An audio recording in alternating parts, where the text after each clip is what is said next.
mijn moeder heeft heel veel vriendjes gehad. Ja. Chris 1, Chris 2, Misha 1, Misha 2. Oh, wat gaat ze me haten als ze dit hoort. Oh! Sorry, maar echt die red flags, die zijn blind, kleurenblind dan, hè? Nou, wil je nog iets speciaals zeggen, Broen, als afsluiter? Zal ik gewoon even een liedje zingen? Doe maar. Oké. Time to say goodbye. Nou, dat was hem. Nou, hallo allemaal. Daar zijn we. Hi, schatjes. Hallo. Ik heb echt zin in deze. Ik ook. We gaan eindigen met eentje die jullie eigenlijk heel vaak hebben aangevraagd. Ja. En die we eigenlijk ook al hebben gedaan. Ja, Dus eigenlijk een soort van vervolg.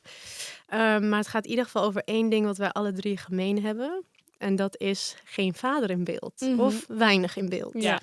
En dat doe ik vandaag met Bruna en Amaka en me, myself, Elise. Zeker.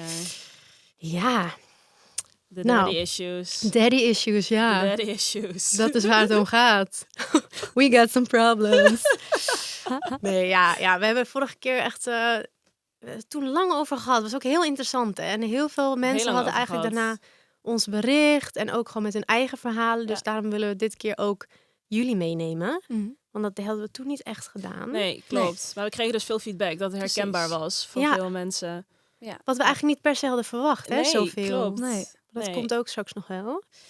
Maar ja, dus daar gaan we het dus even uitermate over hebben. Maar Part eerst two. komt er even een heel belangrijk juice. Hey meiden, wie heeft er juice? Juice, juice, En nu juice. kijken we allemaal naar Broen. Ja. Hele sippy sadness Ja. juice. Ja, wij weten al natuurlijk. weten het maar al. voor jullie is het wel juice. Ja, ik denk dat het voor mij ook niet alleen einde van het seizoen, maar gewoon mijn laatste aflevering zal zijn. Super jammer. Ik vond het echt heel leuk. En ja, ik keek er ook elke keer naar uit om die aflevering op te nemen. Alleen, ik heb even mijn prioriteiten qua werk wat meer daarop gefocust. En Ja. bepaalde projecten waar ik gewoon wat meer aandacht aan wil besteden. En ja, daar viel de podcast eigenlijk niet bij in. Mm. Dus daar neem ik afscheid van. Ja, Dus, sad. ja. Dus dat is juice. Ja. Flinke juice, jongens. flinke juice, ja. Flinke fucking juice. Nou, zullen we maar even een recap doen over onze daddy issues? Laten we het maar doen. Ja, voor de mensen die überhaupt ook bijvoorbeeld de eerste podcast Niet weten. niet hebben geluisterd. Ja, en wat gaan we Onze nu eerst situatie. even een rondje doen. Wat we allemaal hebben meegemaakt. Ja. En dan krijgen jullie een hele, ook juicy ook zeker een juicy update, ja. van ons alle drie hoe het nu Ja. gaat. Ja. Nou, wie wil te beginnen? Amaka. Steek je vinger op.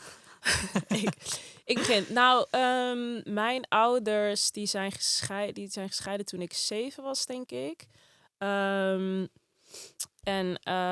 Ik moet zeggen, toen ze wel bij elkaar waren, was mijn vader altijd wel heel veel weg. Dus hij was er wel, maar hij is nooit echt een part of my life geweest zoals mijn moeder dat was. En ik moet zeggen dat ze ook wel altijd gewoon een beetje tension relationship hadden. Er was veel spanning thuis, hadden veel ruzie. En ook al ben je jong, je krijgt dat toch best wel mee als kind. Ja, Want ik was echt 7 of zo, 6, 7. Maar ik herinner me dat dus heel goed. En toen ze uit elkaar gingen, toen vond ik dat ook heel prettig alleen maar. Omdat daarmee verdween eigenlijk een soort van hele gespannen lading in huis. Omdat eigenlijk liep je een soort van constant op je tenen. Je kon niet weten wanneer hij dan blij was, of wanneer hij boos was, wanneer hij uitviel, wanneer hij weer agressief werd, weet je wel. Dus ik vond het heel fijn dat ze daarna uit elkaar gingen. Toen hadden ze een regeling dat hij ons dan 1 keer in de 2 weken kon ophalen. Want hij verhuisde toen naar Nijmegen. En dat ging op zich goed, want daar waren we dan een middagje en mijn zusje en ik. Maar ja, goed, mijn vader is gewoon iemand die niet echt, zijn prio's liggen gewoon niet bij zijn gezin. Die ligt gewoon vooral bij zichzelf. En bij heel veel werken. En bij heel veel geld maken. Ja. Hij ging altijd ook heel veel vreemd. Ook bij mijn moeder. En op een gegeven moment was ik gewoon heel pissig op hem. Omdat hij dus weer heel veel op reis was en heel veel weg. Terwijl mijn halfbroertje toen net geboren werd. En toen wees ik hem daarop. En toen zei ik van ja, dude, dit kan je niet maken. Weet je wel, dat deed je bij ons Moet je ook nagaan altijd. dat jij dit, ja precies, Ja. dat jij dit dus aan hem... Dus ik zei van, ja gast, dit kan je niet maken om nu weer een half jaar naar Nigeria te gaan. Nou, wij hele discussie, bla bla bla, aan tafel. En toen werd hij dus zo boos dat hij me bij mijn nek heeft gepakt. Heeft me om de grond geduwd. En toen Ja, toen heb ik gezegd, luister, nu krijg je mij nooit meer te zien. Ja. Dit is de allerlaatste. Ja. En toen was ik denk dat ik 16 of zo was. En toen is het Ik vergeet contact... elke keer dat je wel als 16 was. Ja, 15 of ja, volgens mij Ja. wel. Ik denk dat ik 16... Ja. En dan En krijg je toen het is helemaal dat, dubbel en dwars mee. Ja, dus toen is dat contact is toen gewoon verwaterd eigenlijk. En toen ben ik hem daarna een keer per ongeluk tegengekomen op het vliegveld. Ik vergeet dat nooit meer. Ik ook niet. Die stiekeme foto die je van hem had gemaakt ook toen. Ja, was helemaal uit de huid. Hij zo ook.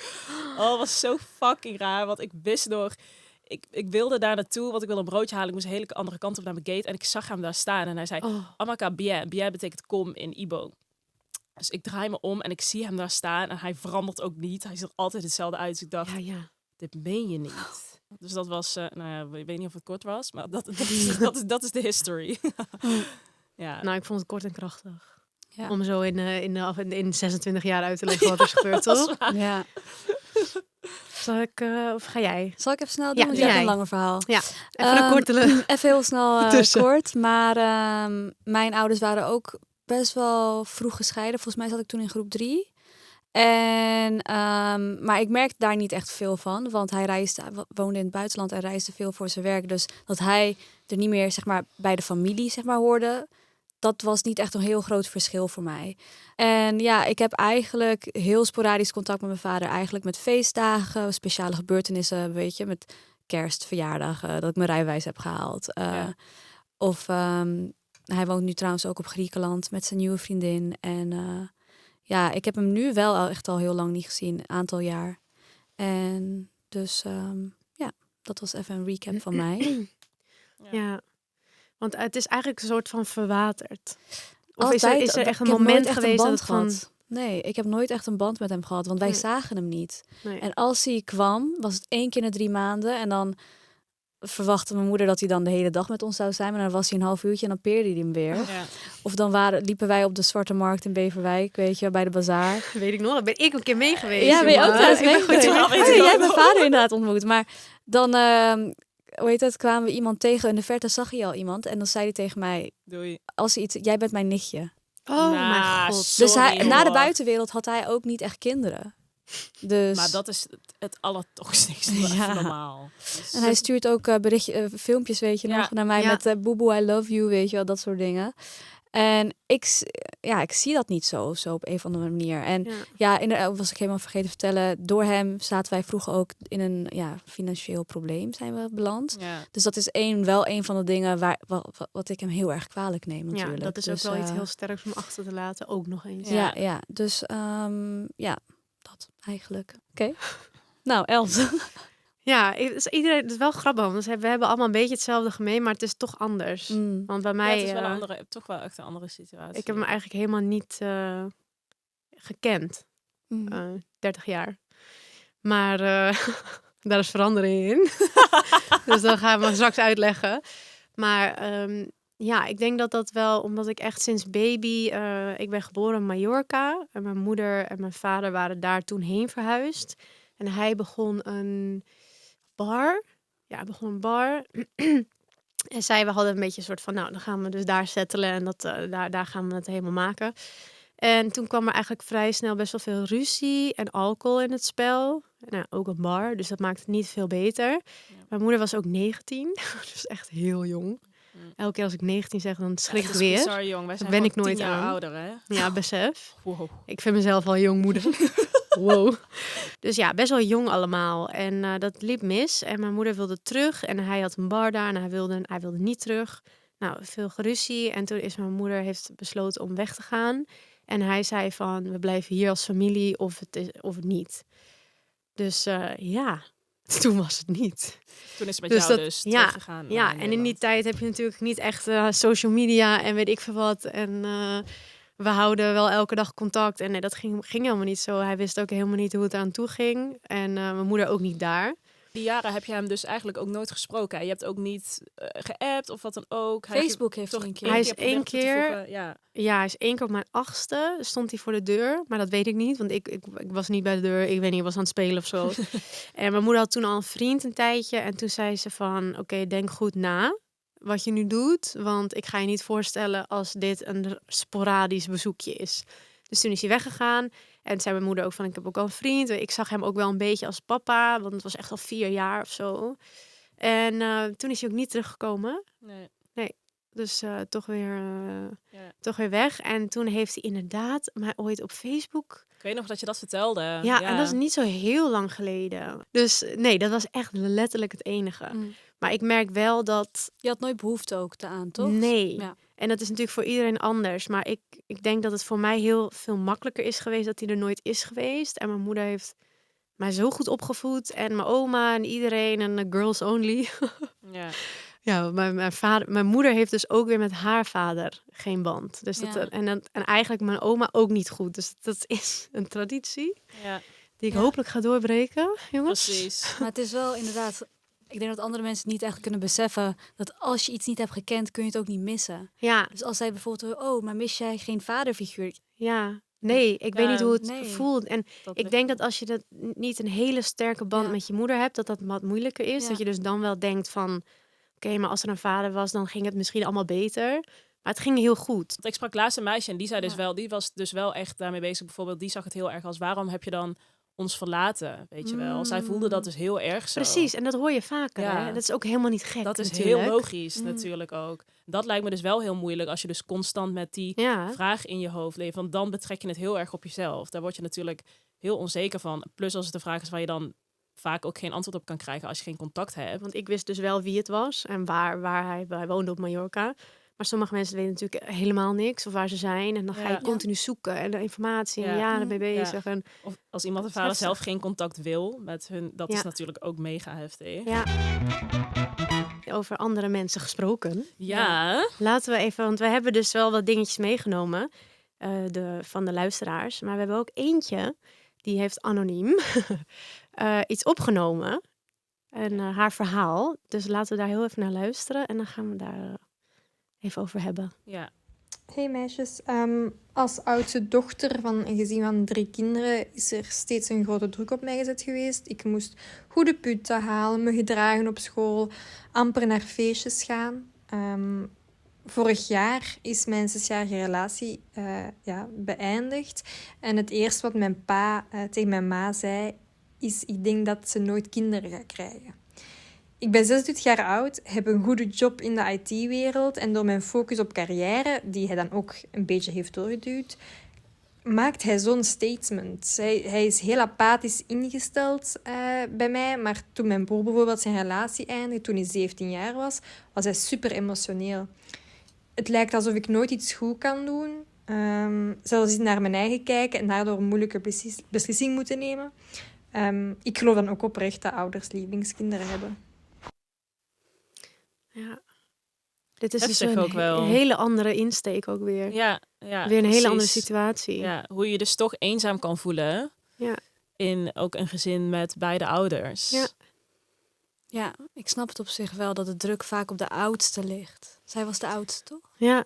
Ja, je gaat je heel erg vergelijken natuurlijk. Ja. Want dan zit je dus constant met de vraag, hoezo kan hij zich wel emotioneel openstellen bij mijn broertjes en niet bij mij? Ja. Waar zit dan het verschil? Vooral als je dus ziet dat hij het wel kan doen, maar niet bij jou. Heel pijnlijk lijkt me dat. Het is ook een stukje waardering ook. Want inderdaad aan het begin zegt ze dat ze heel veel heeft gedaan. En voor de anderen gezorgd. Wat hij ook een beetje heeft gepusht, zei ze. Van carrière en IT, wat hij dan heel graag wilde. En dan krijg je dus het gevoel alsof inderdaad alles wat je doet niet goed genoeg is. En daarmee dealen, dat lijkt me mega moeilijk. Ik vraag me af wat dan door de vader zijn hoofd heen gaat. Want is het dan omdat ze de oudste is? Is het omdat zij de vrouw is en hij is een man, haar broer? Weet je, waar ligt het? Wat zijn de factoren waardoor hij zich anders opstelt naar een van zijn andere kinderen, weet je wel? Ja. Zo apart. Wel mega bijzonder dat ze dit zo ook zo wilde delen met ons. Ja, vind ik ook. Ik vind dat echt heel mooi. Ja. Heel open. Maar ja, wat kunnen ze... Ja. Dus het maakt haar wel sterker, vind ik. Zeg maar, wat zij meemaakt, maakt een persoon echt heel sterk. En nogmaals, je bent 25, wat was het? 25, 26? Ja. En je bent nog lang niet aan het einde van je Latijn. Je kan echt nog je gaat nog allemaal leuke mensen ontmoeten. En hoe kan je dit zeggen? Hoe haal je het in je hoofd om dat te zeggen? Sorry. Maar ook al is het een ouder, weet je wel. Dit is niet dat hij bepaalt wat jij waard bent, zeg maar. Ja, dat ook. Is het je vader? Ik bedoel, ja, hoe moeilijk het ook is waarschijnlijk. Zijn mening over jou en wat je waard bent. Ja. Gewoon lekker Achterwege laten. helemaal achterwege. Ja. Nou, zullen we gewoon even beginnen met een paar updates? Ja, dat is wel een goeie, inderdaad. Hoe het eraan toe gaat? Hoe het er nu aan toe Nou, is. Anna eerst weer. Nou, mijn tante die wil op zich wel heel graag dat ze met z'n allen een keertje naar Nigeria gaan. En daarvoor is het wel nodig dat ik een beetje contact heb met mijn vader. Mijn vader is de alleroudste daar. En het is daar gewoon culture-wise zo geregeld dat hij dan zijn dochters meeneemt naar Nigeria. En toen heb ik gewoon bij mezelf nagedacht, oké, wat vind ik dan belangrijker? Weet je wel, ik zal ergens in moeten geven.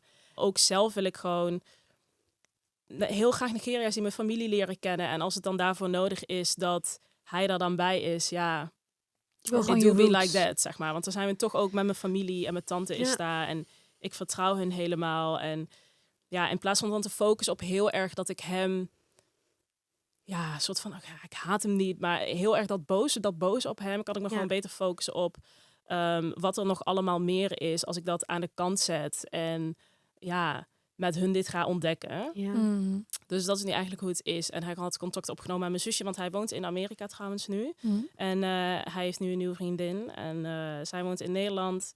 En toen zei hij van, ja, weet je, willen jullie langskomen? En toen zei Via dus, nou ja, op zich, ja, weet je wel, wil ik wel. Want ik dacht, nou, als Via gaat, ga ik er ook niet alleen laten. Nee. Dan wil ik ook weten wat hij allemaal te vertellen heeft. Dus dan ga ik met je, dan ga ik met je mee. Ja. Mm. Dus toen ben ik met hem meegegaan en dat was op zich, ja, weet je, als je het met hem over koetjes en kalfjes hebt en niet te veel in de diepte ingaat over wat allemaal, dan is het redelijk oké. Ja. En ik denk dat ik op dat punt, als ik het zo hou, dat ik wel, Mm. dat het wel oké-ish is. Ja, hij weet ook heel goed dat we nooit gewoon echt een band zullen krijgen. Maar als ik op dit level door kan gaan en dan uiteindelijk is natuurlijk mijn droom om Nigeria te bezoeken, waar ik nog nooit ben geweest, dan neem ik dit. Dat zou wel echt heel special zijn. Ja. Nee? Ja, Terug naar je roots, zo Ja. belangrijk ook. finally. Dus eigenlijk, de ontmoeting die je met je vader onlangs hebt gehad, is zodat jij op een gegeven moment met je tante daarheen zou kunnen gaan. Ja, Oké. ja, Ja. ja. En hij Eigenlijk moet wel. mee, Ja, toch? hij Ja. moet, ja. En nu ben je ook ouder, weet je wel. Kijk, nu als het me niet bevalt, dan sta ik op en dan loop ik weg. En Via ook. Ja, maar als je jonger bent, als ik 10 jaar Dan doe je dat geleden niet. naar Nigeria, weet je wel, kan ik niet. Als ik kan Nee, nu een man. vliegticket boeken en ik kan gaan, weet je wel. En ook tegenover hem. Ja, vroeger was ik echt een beetje bang. Dan ben je bang voor iemand, Ja, weet je wel. tuurlijk. Nu denk ik, gast, dan loop ik weg. Als je nu raar gaat doen, loop ik weg. Ja. Weet Ja. je wel. Maar als je jong bent, dan durf je dat gewoon niet. Mm. Dus ik laat het gewoon nu niet meer ook zover komen. Flinke update hoor. Ja, vind ik Ja, ook. hele grote Hele grote flinke. update. Ik had niet zien aankomen. Maar ik wist wel dat je ooit naar Nigeria zou willen, dat je inderdaad dat zo Ja, zou zijn. Klopt, maar niet per se timing een beetje vergeten en je Ja. over de jaren heen. Maar, ja. Ja. Oké. En Broen, your update. Nou, wat ik al net zei, mijn vader woont dus nu in Griekenland. En ook al heb ik altijd al heel vaag contact met hem gehad, wil ik wel dat mijn vriend Koen dus mijn vader ontmoet. Dat ja. hebben mijn voorgaande vriendjes wel gehad. En ik dacht, ja, Ja. why not? En ik denk dat wij deze zomer even naar Samos gaan. Hij woont op Samos. Ja. Oh my god, Blijkbaar is ik het ben heel leuk. benieuwd. Ja, want een vriendinnetje van me die is er 2 keer nu geweest. Die zegt dat het een superleuk eiland is. En hij heeft daar zijn eigen soort van Airbnb met heel veel land. Waar hij zijn eigen groentes en fruit verbouwt. En dat soort dingen vind ik natuurlijk weer heel leuk. Ja. Dus dat staat op de planning. Ik heb alleen nog niet geboekt. En in de tussentijd, had ik vorige keer niet, ben ik wel met een psycholoog aan het praten. Waar ik dus wel had ontdekt dat de dingen die vroeger zijn gebeurd, waaronder het financiële aspect, wel heel groot impact op mij heeft gehad. Ik kan wel zeggen dat ik vorig jaar hem echt soort van, niet haat is een groot woord, maar ik wel dacht van, Ja. what the fuck, weet je Ja. wel? Alles wat je ons hebt aangedaan, je hebt gewoon geen idee, het boeit jou niet, je bent inderdaad selfish, alles draait om jou. En nu inderdaad, omdat ik al die sessies heb, denk ik dat ik het wat meer los kan laten. Dat ik er met een ander oog naar kan kijken. Ook omdat inderdaad, wat jij zei, je bent ouder. Er is zoveel jaar overheen. Je bent zelfstandig, weet je wel. Ja, een hele bijzondere update is het niet. Maar meer van, Nou ja, ik het is ga hem wel weer een hele zien. goeie. Ja. Ik wou net zeggen, en dat je erheen gaat is een flinke update. Ja. En ook dat je erover praat. En dus meer nodig had dan je denkt. Ja, zeker. Ik denk dat dat eigenlijk altijd wel een beetje zo is. Ja. Mensen Dat het onderschatten altijd dat goed wel. is om te praten met dit Ja. soort situaties. Ja. Zeker. Nou, en de Nou. grootste update of all? Last but not least. Ja, ik heb mijn vader ontmoet na 29 jaar. Ja, zo bizar. Ja. En hij was ziek, een jaar geleden alweer. En toen zei mijn moeder van, ja straks is hij er niet meer. Of weet jij veel. Dan heb je hem nooit gezien. Wil je dat dan echt niet? Wil je dat echt niet? En ik had iets van... Ik vond ook een beetje... Ik dacht van, wat loopt mama in mij ineens te pushen? Want dat deed ze nooit.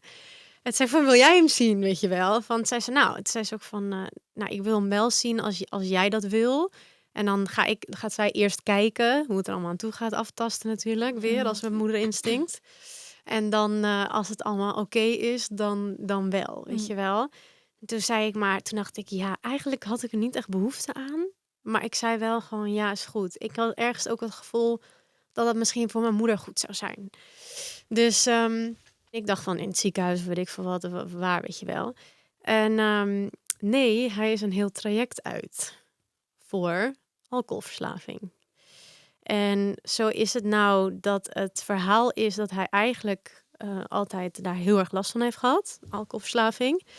En dat heeft heel veel kapot gemaakt. Hij heeft ook een familie tussendoor gehad. En dat is ook misgegaan. En over de jaren heen, wel echt, we hebben het natuurlijk over 30 jaar nu. Dus dat was ook wel meerdere maanden. En toen is mijn moeder met hem gaan praten. En dat ging eigenlijk heel goed. En toen hebben zij dat eigenlijk, toen bleef ik toch nog een beetje kat uit de boom. Dus zij zei ook van, ja, wanneer wil jij hem zien? Wanneer wil jij hem zien? En toen eigenlijk heeft ze hem wel, ik denk wel 3 keer gezien, voordat ik hem zag. Ja, ik ben gewoon wel toch een beetje introvert. Ik hou gewoon van mijn groepje. En waar ik mijn hele leven mee ben. En dan moet ik nu ineens na 30 jaar met mijn vader gaan zitten. Hij is gewoon een vreemde man voor mij. En dus ik liep daarheen en ik weet nog precies, het was een buiten bij zo'n picknicktafel. En toen zaten ze daar met z'n tweeën. En ik keek echt zo, ik zo, hi. Het was echt zo. Was het Elon Musk? Ja, because that's my daddy. Oh mijn god, fuck TikTok. Ja, Dat lichten we die straks even comment. toe waarom we dat zeggen. Maar... Ja, nou, dus daar zat hij, Elon Musk. Nee, echt totaal een andere vent. Ja, gewoon best wel oud ook. Ja, mijn moeder is bijna 50, hij is 60 of zo. Dus mijn moeder is heel jong, dus ik dacht van, nou, best wel oude vent. Maar hij werd heel emotioneel. En dan gingen we meteen knuffelen. Dat vond ik wel heel aandoenlijk. Maar ik voelde zelf een beetje zo, ja, ik weet niet. Hij was heel lief en aardig en hij was zo verspaanst. De jongens, hij is gewoon eerder Spaans dan Nederlands. Hij zei ook allemaal dingen in het Spaans halverwege. Hij praat half-half en dan weer dat woord.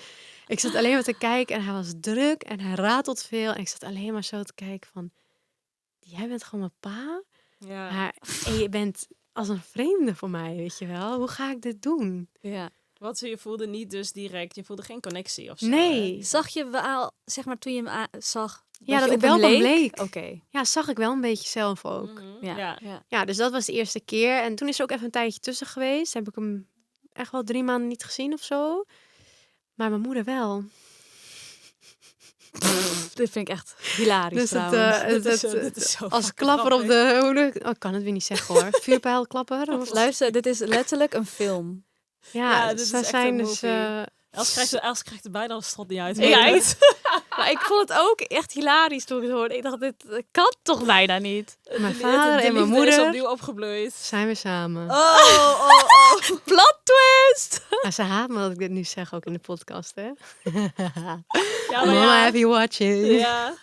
It's funny because it's true. It's funny because it's true. Ja, nee, ja, soort van wel. Ja, nou ja, Oh, mijn soort van. God. Ik zeg gewoon Luister, ja. die twee elkaar Besef hè, na helemaal 30 jaar gevonden. elkaar weer gevonden. Ja, ze hebben elkaar helemaal gevonden. Ja, Maar bij wat het voelde bleek- je daarbij toen dat...